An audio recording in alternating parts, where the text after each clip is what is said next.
La semana pasada estuvimos aprendiendo que una de las preguntas más importantes es ¿quién dices que es Jesús? Y la manera en cómo la vayamos a responder va a determinar el rumbo de nuestra eternidad. Pero esta pregunta nos obliga a responder otra pregunta, y esta es ¿cómo sigues a Jesús? Y de hecho esta lleva por nombre, o es el título del mensaje de esta tarde: ¿cómo sigues a Jesús? En el libro de Marcos hemos visto o hemos sido testigos de que Jesús constantemente estaba rodeado de multitudes, de gente. Sin embargo, una gran mayoría de estas personas simplemente eran curiosas, espectadoras dentro de la multitud, sin ningún compromiso de seguirle o de ser parte de la causa de Cristo. Por lo tanto, la pregunta ¿cómo sigues a Jesús?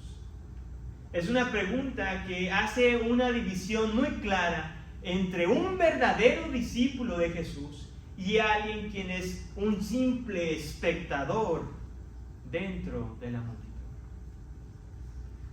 Si tienen ya listas sus Biblias en mano, les voy a pedir que vayamos ahí a Marcos capítulo 8, versículos del 34 al 38. Marcos capítulo 8, del 34 al 38. Y si ustedes hoy me permiten, la forma en cómo vamos a analizar hoy el texto va a ser un poco diferente a lo que los he estado acostumbrando. Vamos a analizarlo, y dentro del mismo análisis va a estar la aplicación en el texto, o va a estar la aplicación implícita. Así que vamos a ver el primer versículo y vamos a dividir este texto en dos partes. El primer versículo dice así, Marcos capítulo 8, 34. Llamando Jesús a la multitud y a sus discípulos les dijo: si alguno quiere venir conmigo, niéguese a sí mismo, tome su cruz y sígame. El costo de seguir a Jesús. Después de haber explicado lo que significaba a sus discípulos el Mesías y la misión de este, ahora el Señor Jesucristo se nos menciona en Marcos que integra a la multitud para enseñarles lo que realmente significa seguirlo, o en su caso, ser un verdadero discípulo de Cristo. A lo largo de Marcos vimos constantemente que Jesús era un imán para las masas, para las multitudes. Pero como lo dijimos en la introducción, muchas de estas personas simplemente eran curiosos, personas que no tenían ninguna intención de comprometerse con Cristo. Y desde un principio quiero hacer una aclaración con respecto a una palabra que van a estar escuchando constantemente en este mensaje, y es la palabra invitación. Porque en gran medida esta palabra usualmente tiene un uso muy amigable, e incluso es opcional, en el aspecto de que cuando alguien nos invita a una celebración, y aun cuando esa persona hoy se acostumbra a pedir la confirmación, ¿verdad?, si vas a llegar o no, aún así esta invitación sigue siendo amistosa. Pues hasta el día de hoy, en mis casi 34 años de vida, nadie, absolutamente nadie, me ha obligado a asistir a un cumpleaños, a una boda o a una graduación. Me han dado una invitación donde dice reserva o confirma, pero nadie me ha dicho tienes que ir, estás obligado, si no vas, tu vida corre peligro. No, absolutamente no. Porque en la fiesta tú y yo somos un invitado más. Las expectativas son muy bajas. Simplemente no arruines la fiesta del que te invitó, y eso es prácticamente todo lo que tienes que hacer. Pasar un buen tiempo, no hay ninguna obligación. Es más, tú y yo quizás somos corteses al durar un poco en el evento, pero no hay ninguna obligación de quedarnos hasta el final. No sé cuántos de ustedes han estado en algún cumpleaños de algún ser querido, o de algún amigo, o de alguna persona que simplemente empezaron a conocer y ven que la fiesta se empieza a alargar y ustedes tienen otro compromiso. Y bueno, ¿y qué hacen? Bueno, van, buscan al que le invitó y dicen, muchas gracias por haberme invitado, la comida estuvo muy rica, pero ¿sabes qué? Ya me tengo que ir. Porque no hay ninguna obligación de los invitados de quedarse hasta el final. Por lo tanto, si llegas a escuchar de mi boca que digo Jesús nos invita a seguirle, en ningún momento me estoy refiriendo a esa clase de invitación amable, sin expectativas, donde no hay ninguna obligación para aquel que sigue a Jesucristo. Porque la invitación de Jesús es un llamado desafiante, peligroso y hasta ofensivo para aquellos quienes tienen un corazón lleno de orgullo. El aceptar el llamado de Jesús termina por sofocar cualquier sentimiento centrado en el yo. Es que caminar las pisadas que Jesús caminó nos quebranta, nos humilla y nos enseña que su camino es un camino lleno de dolor. Sin embargo, en esta senda de justicia hay una mayor recompensa. Y la recompensa es tan grande que aún a pesar de que caminemos en medio de la adversidad, el gozo y la paz que nos espera del otro lado vale mucho más que cualquier sufrimiento que podamos enfrentar. Este llamado de Jesús, o el llamado que hizo el Señor Jesucristo, empezó de la siguiente manera y lo dijo así: si alguien quiere venir conmigo. El hecho de que Jesús en aquella ocasión su audiencia estuviera compuesta tanto por gente curiosa como también por discípulos es muy importante, es muy significativo de hecho. Es tan importante porque a los discípulos les vino a confirmar que aquel llamado al cual ellos habían aceptado era un llamado en el que había la expectativa de sufrir y también había la expectativa de ser rechazado por el mundo. Porque aquel que ama a Cristo, el mundo lo va a odiar. Por otra parte, aquellos quienes estaban dentro de la multitud, simplemente como espectadores, fue un llamado al arrepentimiento de pecados y de poner su fe en Cristo Jesús. Si alguien quiere venir conmigo. Y este llamado al cual Jesús nos está haciendo hoy a ti y a mí tiene 3 requisitos. Estos requisitos nos van a ayudar para analizar si realmente tú y yo somos verdaderos seguidores de Jesús o simplemente somos uno más dentro de la multitud. El primer requisito empieza con negarse a sí mismo. La palabra griega negarse tiene un significado bastante fuerte, pues se refiere a no tener relación con algo o con alguien. En otras palabras, repudiarlo. Repudiar por completo ese objeto o esa persona. Esta misma palabra se nos dice que fue utilizada por el apóstol Pedro cuando negó al Señor Jesucristo. Pues el deseo de él era ¿qué? Era de que nadie lo relacionara con Jesús. Esta misma palabra se nos dice en la Escritura que va a ser la palabra que el Señor Jesucristo vaya a pronunciar o utilizar cuando venga en su segunda venida a todos aquellos quienes finalmente rechazaron la gracia que solamente tú y yo encontramos en Él. La pregunta es entonces, ¿cómo luce una vida de una persona que se niega a sí misma? ¿Cómo luce? Permíteme decirte que es aquella persona que ha entendido que es necesario renunciar a todo aquello que lo detiene para seguir la causa de Jesús. No solamente es renunciar, sino que también implica repudiar las cosas materiales, el deseo personal o las relaciones que lo impidan llevar a cabo la causa de su Señor, de su Salvador.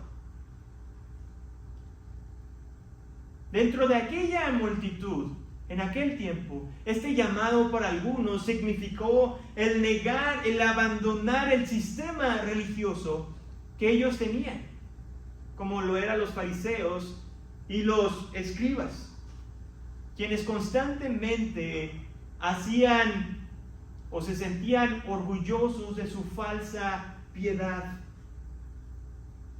y quien finalmente fueron descubiertos por el Señor Jesucristo, y quien reveló que lo que estaban haciendo, en vez de acercarnos más a Dios, finalmente les traía mayor condenación, porque estaban tratando de comprar el favor divino con sus propios méritos, algo que nunca podrían llegar a alcanzar. Por lo tanto, el negarnos a nosotros mismos es reconocer nuestra propia incapacidad de salvarnos a nosotros mismos, de obtener el perdón de Dios en nuestros propios méritos, de reconocer la maldad que hay en tu corazón y en mi corazón. Negar al yo es aceptar ese pecado que hay en nuestra vida, que no se quita con la asistencia perfecta a los servicios de los domingos, que no desaparece por ayudar a las demás personas, ni se borra porque estamos muy involucrados en la iglesia.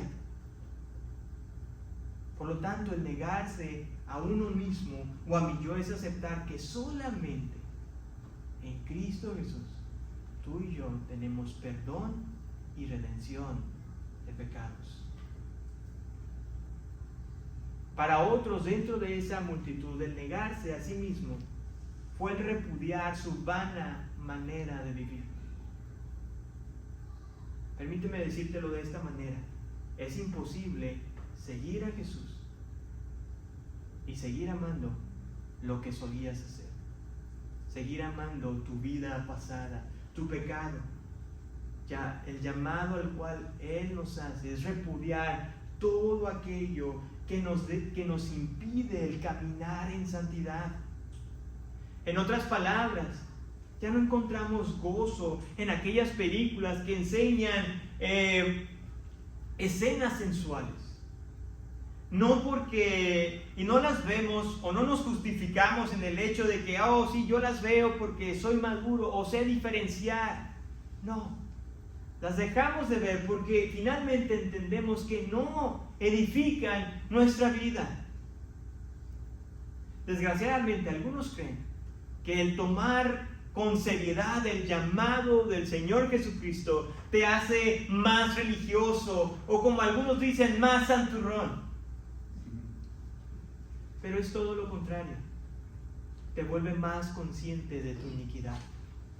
Te ayuda a comprender y a reconocer que lo que menos debes de hacer es confiar en ti mismo, porque reconoces lo fácil que es para ti y para mí el envolvernos en el pecado. Por eso mismo, tú y yo evitamos ser partícipes del chisme dentro de la escuela o dentro de las conversaciones de nuestro trabajo, donde a veces hablan en doble sentido o empiezan a calumniar a algún compañero, ya sea de trabajo o de escuela, y no nos juntamos con ellos o no los evitamos porque seamos mejores que ellos.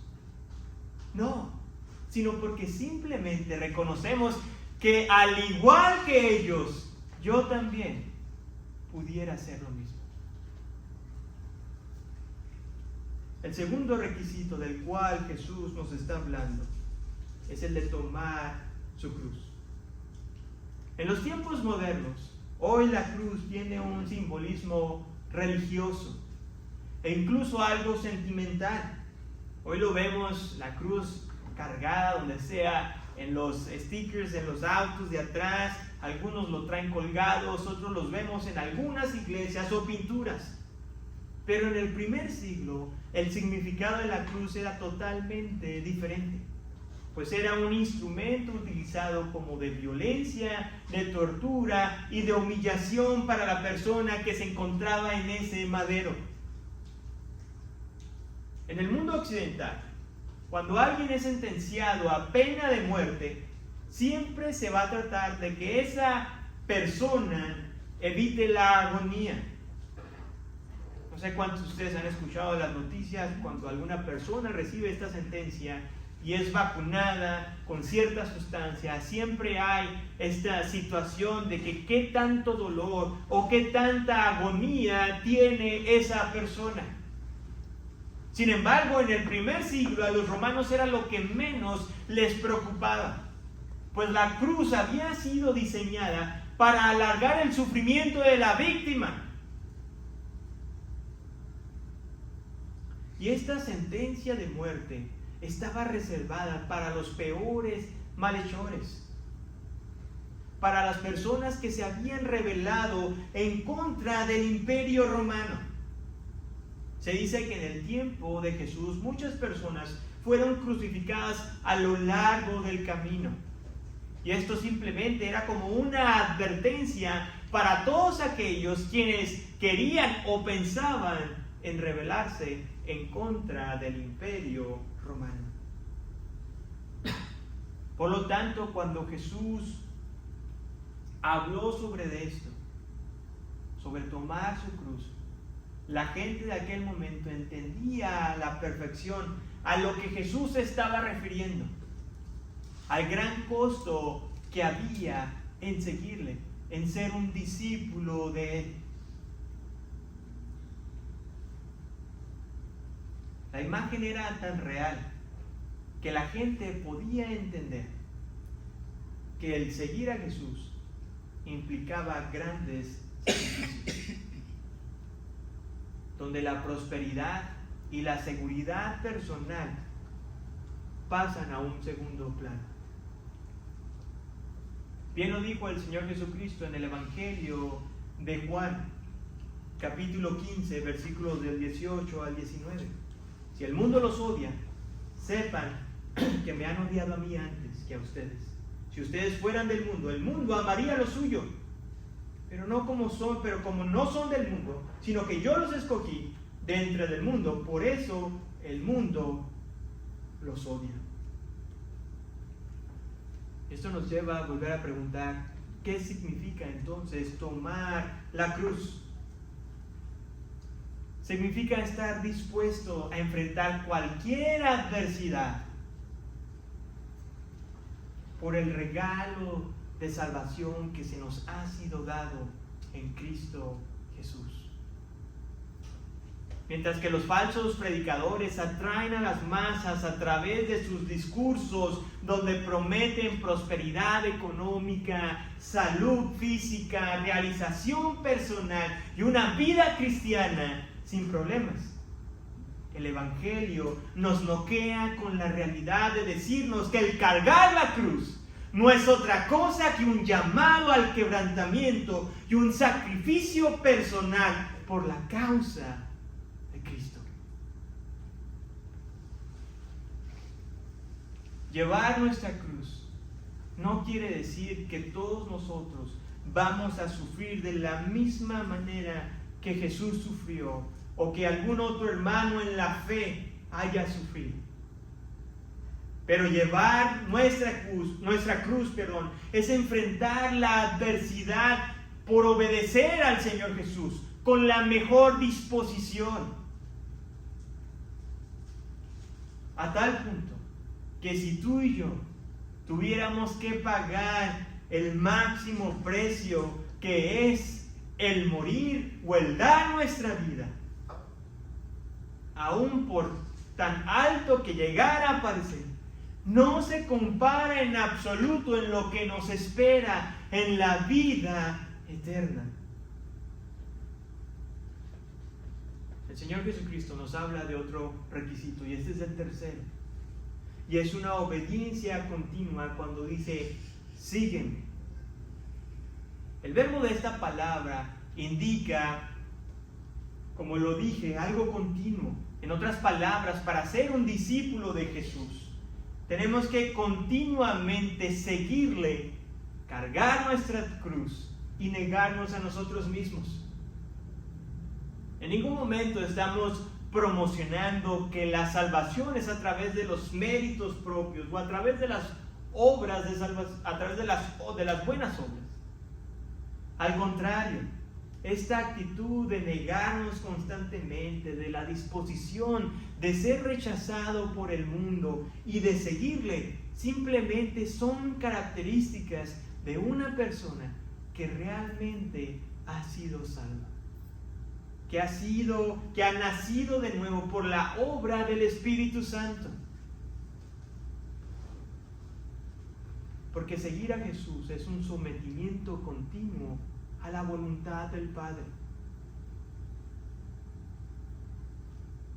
Déjame decirte que en ningún momento podemos encajonar esto de seguir a Jesús en un calendario, en un horario, en un día, en una temporada, como algunos lo suelen hacer cuando es Navidad o cuando es día de resurrección. Vienen a la iglesia, se dan sus dotes de, bueno, ya vine, ya me siento bien, y el resto del año jamás los volvemos a ver. Seguir a Jesús se trata de todos los días, a cada hora, minuto y segundo, donde nuestros anhelos son crucificados para ahora seguir los anhelos de nuestro Salvador.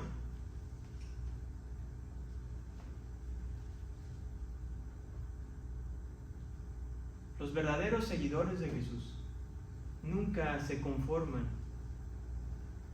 con orar o meditar un poco en las Escrituras. No se quedan tranquilos con el servicio que prestan a la novia de Cristo, a su iglesia, porque continuamente buscan formas de cómo crecer en santidad y maneras de cómo mostrar su gratitud a aquel que vino a pagar la deuda que tú y yo teníamos para con Dios. Versículo 35 al 38. Vamos a ver la paradoja de seguir a Jesús. La palabra de Dios dice así: porque el que quiere salvar su vida, la perderá. Pero el que pierda su vida por causa de mí y del Evangelio, la salvará. ¿O de qué le sirve a un hombre ganar el mundo entero y perder su alma? ¿O qué dará un hombre a cambio de su alma? Porque cualquiera que se avergüence de mí y de mis palabras en esta generación adúltera y pecadora, el Hijo del Hombre también se avergonzará de él cuando venga en gloria de su Padre con los santos ángeles.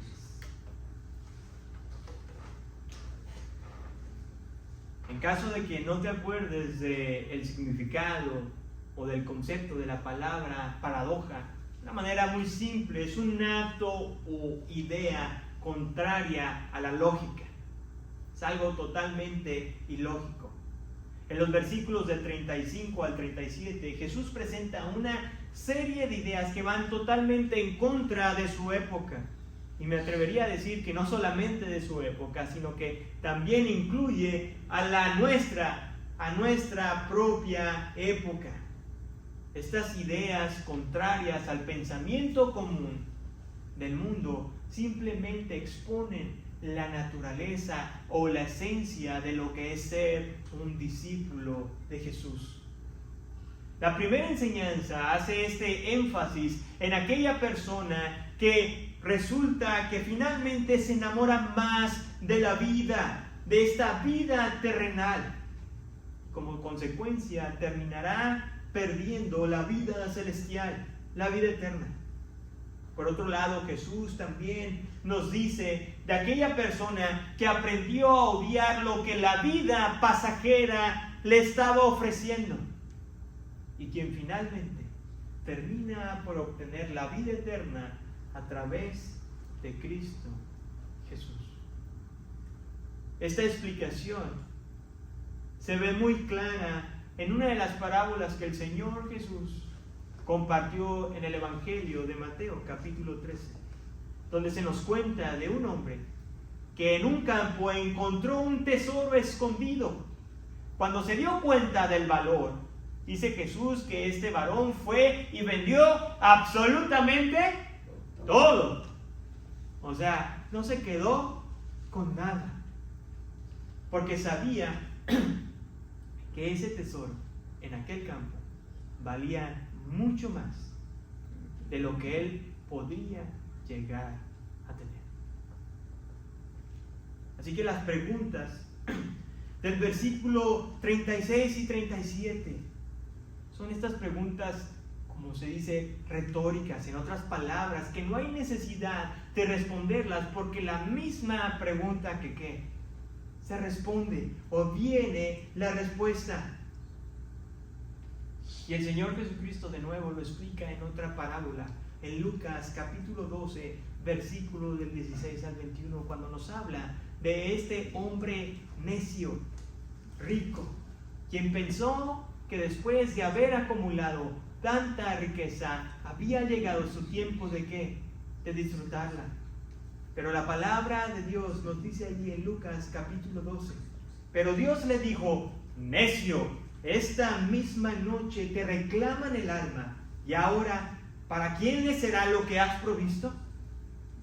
Así es el que acumula tesoro para sí y no es rico para con Dios. Estas dos preguntas, del versículo 36 y versículo 37, contienen una verdad irrefutable, que es la siguiente: no hay nada que el hombre pueda dar a cambio de su vida. Y esto es exactamente la paradoja de seguir a Jesús, porque en un mundo donde constantemente se nos ofrece maneras de satisfacer nuestros deseos al momento, al decirle no a la satisfacción instantánea, prácticamente es totalmente ilógico e irracional para algunos. Algunos se han de preguntar: ¿por qué te has de abstener de cumplir tus deseos cuando la misma vida te los está poniendo enfrente?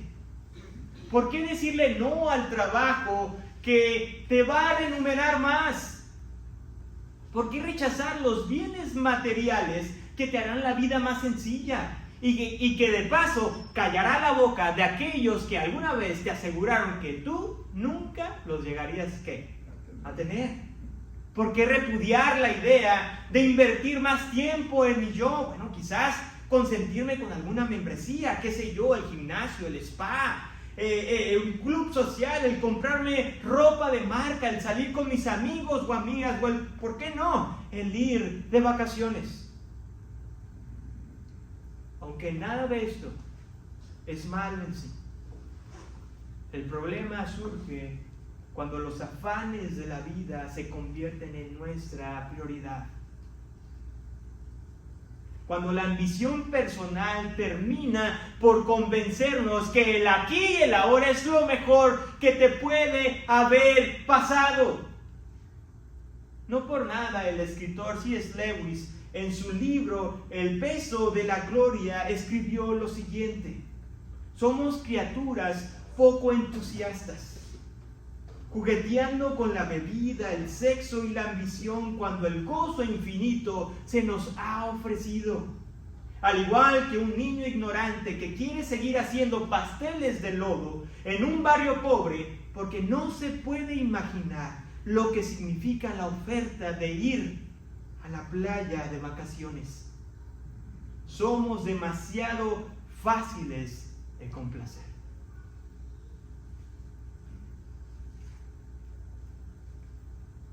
Hermanos, nadie está exento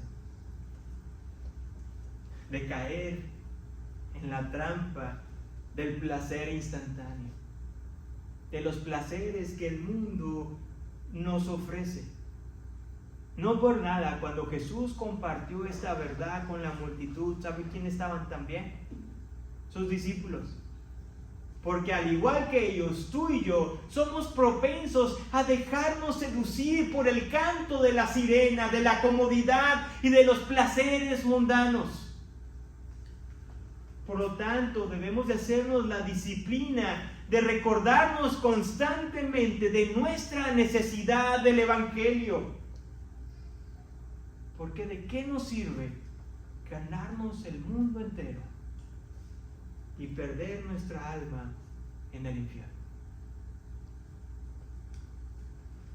El versículo 38. Jesús termina su enseñanza con una advertencia y al mismo tiempo con una esperanza. La advertencia aparece en la siguiente frase: cualquiera que se avergüence de mí y de mis palabras. El significado de la palabra griega avergonzarse indica un desprecio o un rechazo hacia algo o alguien. Y en este caso tan particular, sobre todo en el texto, se está refiriendo a aquel individuo que finalmente rechaza la persona y el mensaje de Jesús. Y la multitud lo entendió perfectamente cuando el Señor Jesucristo se refirió a esta generación adúltera y pecadora, porque era un término que se utilizaba mucho en el Antiguo Testamento para señalar el pecado de la idolatría del pueblo de Israel. Pero aun cuando quizás intelectualmente o por cuestiones de historia lo entendían, la generación de Jesús terminó haciendo lo mismo que sus padres.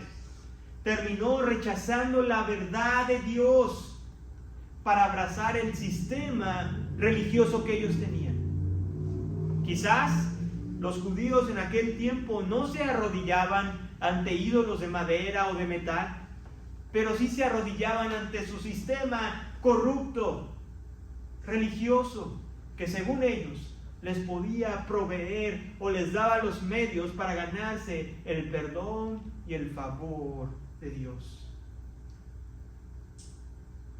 La esperanza en este versículo 38 lo encontramos cuando Jesús hace la promesa de su segunda venida. Cuando se nos dice: cuando venga en la gloria de su Padre con los santos ángeles. Jesús advierte a la multitud, pero da esperanza a sus discípulos, porque llegará el día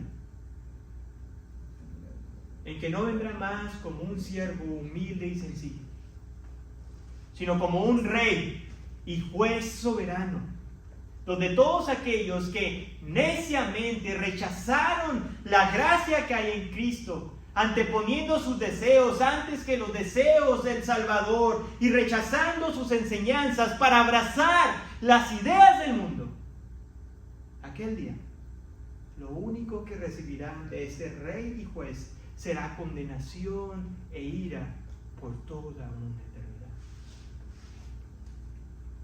Pero aquellos quienes pusieron su fe en Cristo Jesús, repudiando los placeres del mundo y enfrentando con valor el sufrimiento para permanecer fieles, aquel día, cada una de esas personas recibirá consuelo y gozo eterno en Cristo Jesús. Y si hay algo con lo que deseo que te vayas esta tarde a tu casa y el resto de la semana, que medites en ello, en tu mente y en tu corazón, es lo siguiente: contestar a la pregunta ¿cómo sigues a Jesús? No solamente es una tarea intelectual, sino también es una vida en completa sumisión a Él y una total negación a nuestro Dios. Oremos a nuestro Dios. Señor, muchas gracias, Padre, porque indudablemente todos los que estamos aquí, en algún momento de nuestras vidas, vivíamos, Señor, caminando sin dirección alguna. Pero en tu gracia, Señor, tú nos encontraste. Y mi Dios, que en esta tarde la pregunta ¿cómo seguimos a Jesús? Pueda retumbar en nuestra mente y en nuestro corazón. Que pueda cuestionar nuestra manera de vivir, nuestra manera en cómo estamos llevando a cabo el mensaje o la tarea que tú nos has llamado a hacer. Mi Dios, que a través de tu palabra nuestras vidas puedan salir exhortadas, Que podamos, como dijo el salmista, Señor, en aquella ocasión, examina, oh Dios, si hay en mí iniquidad. Porque, Señor, si somos honestos, Señor, nadie de los que estamos aquí estamos exentos, Padre, de haberte fallado. Perdónanos, Señor, cuando nos dejamos seducir, Señor, por los placeres temporales que el mundo nos ofrece. Cuando vemos o cuando le damos más importancia a nuestro trabajo antes que nuestra relación contigo. Cuando preferimos, Señor, ver por nuestras propias necesidades antes que el hermano, Señor, en la fe, en necesidad. Perdona, Señor, nuestra iniquidad y ayúdanos, Señor, a vivir de tal forma que tu nombre, Señor, sea engrandecido. En tu nombre, Señor.